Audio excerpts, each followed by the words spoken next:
पत्रकारितेच्या वेगाने बदलणाऱ्या जगात आपलं स्वागत. आजकाल बातम्या आपल्यापर्यंत पोहोचण्याचा वेग आणि त्या तयार करण्याच्या पद्धती दोन्ही खूप झपाट्याने बदलत आहेत. आणि या बदलाच्या केंद्रस्थानी आहे एक तंत्रज्ञान, आर्टिफिशियल इंटेलिजन्स म्हणजे AI. खरंय.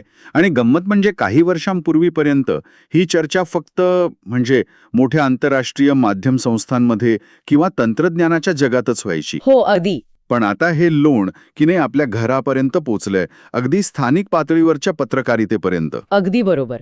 म्हणूनच आज आपण एका स्थानिक घटनेला केंद्रस्थानी ठेवून या जागतिक बदलाचा वेध घेणार आहोत. म्हणजे आपण कोल्हापूरच्या त्या कार्यशाळेबद्दल बोलणार आहोत. हो, आपल्याकडे कोल्हापुरात झालेल्या एका महत्त्वाच्या कार्यशाळेचा वृत्तांत आहे. आणि या एका बातमीच्या आधारे आपण हे समजून घेण्याचा प्रयत्न करणार आहोत की पत्रकार AI या दुहेरी धारेच्या शस्त्राला कसं सामोरं जात आहेत. आणि आपला उद्देश फक्त त्या कार्यशाळेत काय झालं हे सांगणं नाही. तर त्या निमित्ताने AI मुळे पत्रकारांची भूमिका कशी बदलतेय, माहितीच्या विश्वासार्हतेचे नवे निकष काय असतील, आणि सगळ्यात महत्त्वाचं म्हणजे या तंत्रज्ञानापलीकडे जाऊन मानवी पत्रकाराचं महत्त्व नेमकं कुठे उरणार आहे. बरोबर. यावर आपण सविस्तर चर्चा करणार आहोत. चला तर मग या विषयाच्या खोलात जाऊया. सुरुवातीला या कार्यक्रमाबद्दलच बोलूया. कोल्हापूरच्या युवा पत्रकार संघाने AI आणि आधुनिक पत्रकारिता या विषयावर शहाजी महाविद्यालयात ही कार्यशाळा आयोजित केली होती. आणि मुख्य मार्गदर्शक होते माध्यम तज्ज्ञ मोहसिन मुल्ला. हो.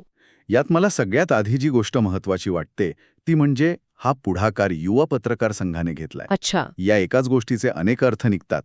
म्हणजे हा बदल कुणीतरी बाहेरून त्यांच्यावर लादलेला नाहीये. बरोबर. तर पत्रकारितेतील नवीन पिढी की नाही स्वतःहून या बदलाला समजून घेण्यासाठी पुढे येतेय. त्यांच्यात एक प्रकारची उत्सुकता आहे आणि गरजही आहे. तुमचा मुद्दा बरोबर आहे. म्हणजे ते बदलाची वाट पाहत बसलेले नाही. ते स्वतः बदलाचा भाग पाहत आहेत. आणि याच उत्सुकतेपोटी त्यांनी मोहसिन मुल्ला यांना ऐकलं असेल.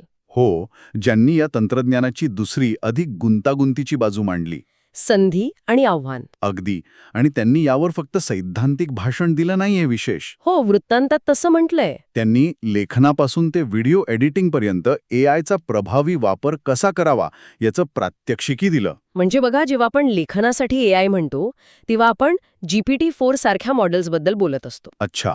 तुम्ही त्याला एखाद्या पत्रकार परिषदेतले महत्त्वाचे मुद्दे दिले तर ते काही सेकंदात बातमीचा पहिला मसुदा तयार करून देतं. म्हणजे हे फक्त एक व्याख्यान नव्हतं. नाही. त्यांनी प्रत्यक्ष दाखवलं की हे कसं काम करतं.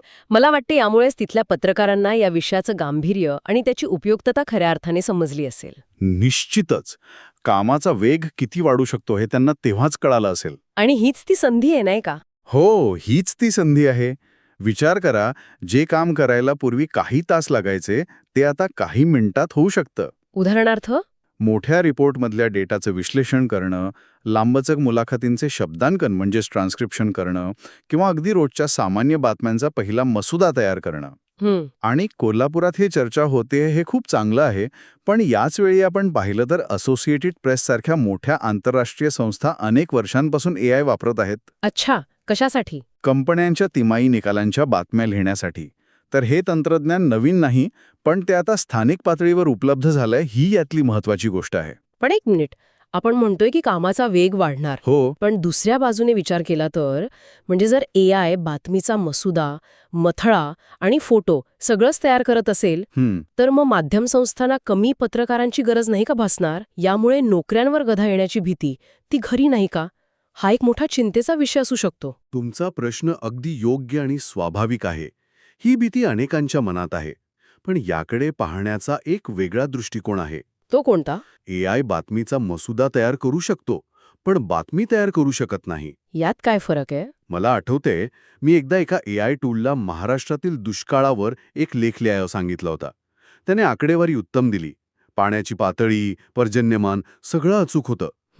पण त्यात विहिरीवर पाणी भरताना थकलेली बाई किंवा आभाळाकडे डोळे लावून बसलेला हताश शेतकरी, म्हणजे त्यात मानवी भावना नव्हत्या. अगदी एकही मानवी चित्र नव्हतं. ती कथा सांगण्याचं काम, त्यातील भावना वाचकांपर्यंत पोहोचवण्याचं काम आजही माणसाचंच आहे. म्हणजे तुम्ही म्हणताय की पत्रकाराची भूमिका फक्त मजकूर लिहिण्यापुरती मर्यादित राहणार नाही? अजिबात नाही. ती त्या पलीकडे जाईल. त्याची भूमिका रिपोर्टरकडून ॲनलिस्ट आणि स्टोरी टेलरकडे अधिक झुकेल. ठीक आहे. आता येऊया मुल्ला यांनी सांगितलेल्या आव्हान या दुसऱ्या बाजूकडे.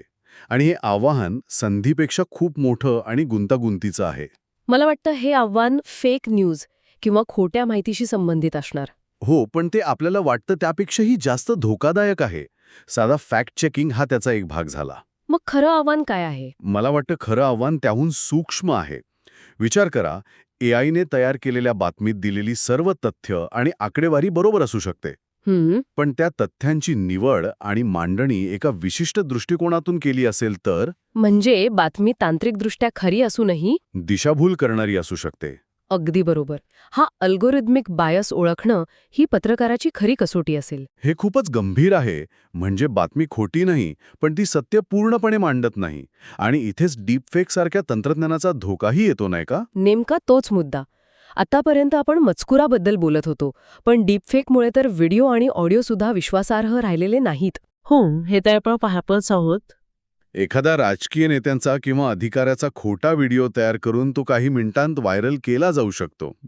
अशी माहिती ओळखणं, तिचं तांत्रिक विश्लेषण करून ती खोटी आहे हे सिद्ध करणं. आणि लोकांपर्यंत ते सत्य पोहोचवणं. हो, हे भविष्यात पत्रकारितेसमोरील एक प्रचंड मोठं आव्हान असेल. म्हणजे एआयने तयार केलेल्या माहितीची सत्यता पडताळणे ही पत्रकाराची सर्वात मोठी जबाबदारी असेल. हो, तंत्रज्ञान सोपे झाले तरी मूळ पत्रकारितेची कसोटी इथेच लागणार आहे. अगदी अचूक.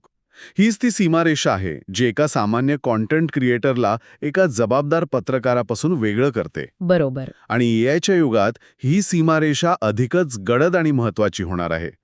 जो पत्रकार केवळ माहिती देईल तो मागे पडेल. पण जो पत्रकार दिलेल्या माहितीची विश्वासार्हता तपासेल, त्यातील खाचाखोचा समजावून सांगेल, त्याचं महत्त्व टिकून राहील. वृत्तांतानुसार मोहसिन मुल्ला यांनी विशेषतः गिल्ड मीडिया, वेब पोर्टल आणि यूट्यूब चॅनलच्या क्षेत्रात काम करणाऱ्या पत्रकारांना तंत्रज्ञानासोबत अपडेट राहण्याचा सल्ला दिला.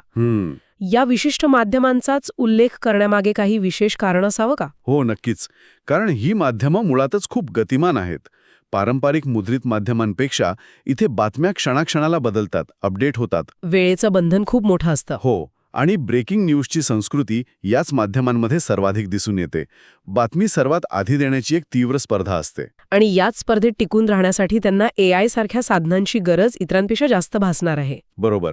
बातमीचा मसुदा तयार करणे, त्यासाठी समर्पक फोटो किंवा व्हिडिओ शोधणे, सोशल मीडियासाठी आकर्षक मथळे तयार करणे, ही सर्व कामं एआयमुळे झटपट होऊ शकतात. म्हणजे त्यांच्यासाठी हा केवळ एक पर्याय नाही. या माध्यमांसाठी एआय वापरणे हा केवळ एक पर्याय नाही, तर स्पर्धेत टिकून राहण्यासाठी एक गरज बनू शकते. जो या तंत्रज्ञानाला आपलंसं करणार नाही, तो या स्पर्धेत मागे पडण्याची दाट शक्यता आहे. या कार्यशाळेला मिळालेला प्रतिसादही पाहण्यासारखा होता. हो, तो मुद्दाही महत्वाचा आहे. वृत्तांतात म्हटलंय की कोल्हापूर शहर आणि जिल्ह्यातील विविध माध्यमांचे संपादक, प्रतिनिधी आणि सोशल मीडियावर काम करणारे पत्रकार मोठ्या संख्येने उपस्थित होते. आणि यात फक्त प्रतिनिधीच नाही, तर संपादकही होते. हो, आणि युवा पत्रकार संघाचे अध्यक्ष शिवाजी शिंगे, सचिव शरद माळी अशा पदाधिकाऱ्यांची उपस्थिती होती. यावरूनच कळतं की हा कार्यक्रम किती महत्वाचा होता. बरोबर. एवढ्या मोठ्या संख्येने लोकांची उपस्थिती काय दर्शवते? हे दर्शवते की स्थानिक पत्रकार समुदायाला या बदलाची पूर्ण जाणीव आहे. हा बदल केवळ मोठ्या शहरांपुरता मर्यादित आहे असा त्यांचा गैरसमज नाही. म्हणजे या बदलाकडे भीती किंवा संशयाने पाहण्याऐवजी ते एक संधी म्हणून पाहतायत. हो, कौतुक केले याचा अर्थ ते उत्सुक आहेत, त्यांना अधिक जाणून घ्यायचं आहे. आणि या नवीन तंत्रज्ञानाचा आपल्या कामात कसा उपयोग करून घेता येईल याबद्दल ते गंभीरपणे विचार करत आहेत. हो, ही सजगता खूप महत्वाची आहे. तर मग या सगळ्या चर्चेचा सार काय? या एका कार्यशाळेच्या बातमीतून आपण काय शिकू शकतो? माझ्या मते पहिला मुद्दा अगदी स्पष्ट आहे. कोणता? की एआय आता केवळ मोठ्या शहरांपुरते किंवा आंतरराष्ट्रीय माध्यमांपुरते मर्यादित राहिलेलं नाही. कोल्हापूरसारख्या शहरात यावर चर्चा होते, प्रात्यक्षिके होतात. याचा सरळ अर्थ हा आहे की हा बदल आता स्थानिक पातळीवर पोहोचला आहे. ही आता भविष्यातली गोष्ट राहिलेली नाही, हे वर्तमान आहे. अगदी बरोबर. आणि दुसरा, जो माझ्या मते सर्वात महत्वाचा मुद्दा आहे, तो पत्रकाराच्या बदलत्या भूमिकेशी संबंधित आहे. पण त्या माहितीची सत्यता, तिचा संदर्भ, तिच्या मागचा छुपा अजेंडा आणि तिची विश्वसनीयता तपासण्याचं काम केवळ आणि केवळ एक प्रशिक्षित मानवी पत्रकारच करू शकेल. म्हणजे फॅक्ट चेकिंग. फॅक्ट चेकिंग हे आता केवळ पत्रकारितेचं एक अंग राहणार नाही, तर ते पत्रकारितेचं हृदय बनेल. म्हणजे AI माहितीचा निर्माता असेल तर पत्रकार त्या माहितीचा सत्यापन करता. व्हेरीफायर आणि संदर्भ देणारा विश्लेषक म्हणजे ॲनालिस्ट. अॅनालिस्ट. हो, आणि फक्त सत्यापन करता नाही, तर त्या माहितीला मानवी संदर्भ देणारा, तिचं विश्लेषण करणारा आणि त्यातील गुंतागुंत सोप्या भाषेत वाचकांपर्यंत पोहोचवणारा विश्लेषकही असेल. ही वाढलेली जबाबदारीच पत्रकाराचं महत्त्व टिकवून ठेवेल. आणि कदाचित वाढवेल सुद्धा. हो, वाढवेल सुद्धा. तर कोल्हापुरात झालेली ही कार्यशाळा म्हणजे देशभरातील पत्रकार AIच्या क्रांतीला कसे सामोरे जात आहेत याचे एक उत्तम प्रातिनिधिक उदाहरण आहे. खरंय. एकीकडे कामाचा वेग आणि दर्जा वाढवणाऱ्या साधनांचे स्वागत होत आहे, तर दुसरीकडे माहितीच्या सत्यतेच्या आव्हानाबद्दल जागरूकताही वाढत आहे. आणि हे संतुलन साधणं हेच पुढच्या काळातील पत्रकारितेसमोरील सर्वात मोठं ध्येय असेल. हो. तंत्रज्ञान कितीही पुढे गेलं तरी पत्रकारितेची मूळ मूल्य, सत्य, अचूकता आणि जबाबदारी ही नेहमीच महत्वाची राहतील. खरं तर त्यांची गरज आता जास्त भासेल. अगदी. कारण जेव्हा माहितीचा गोंधळ वाढतो तेव्हा विश्वासार्ह आवाजाची किंमत अधिकच वाढते. अगदी खरे. या वृत्तांतात एक वाक्य आहे की AI लेखनापासून व्हिडिओ एडिटिंगपर्यंत सर्व काही करू शकते. यावरून एक अंतिम विचार मनात येतो. कोणता? जर AI वस्तुनिष्ठ म्हणजे ऑब्जेक्टिव्ह बातम्या ज्या केवळ तथ्यांवर आधारित आहेत त्या माणसापेक्षा जास्त वेगाने आणि कदाचित जास्त अचूकपणे लिहू शकत असेल, हो, ही शक्यता आहे. तो भविष्यात पत्रकाराची खरी ओळख त्याचा ओपिनियन म्हणजे दृष्टिकोन असेल का? पत्रकारितेचं भविष्य रिपोर्टिंगऐवजी विश्लेषण आणि कथाकथन म्हणजे स्टोरी टेलिंग करण्यावर अधिक अवलंबून असेल का? हा खूप खोल विचार आहे. आणि जर असं असेल तर मग निष्पक्ष पत्रकारितेची जी आपली पारंपरिक व्याख्या आहे तीच बदलावी लागेल की काय, यावर विचार करायला नक्कीच वाव आहे.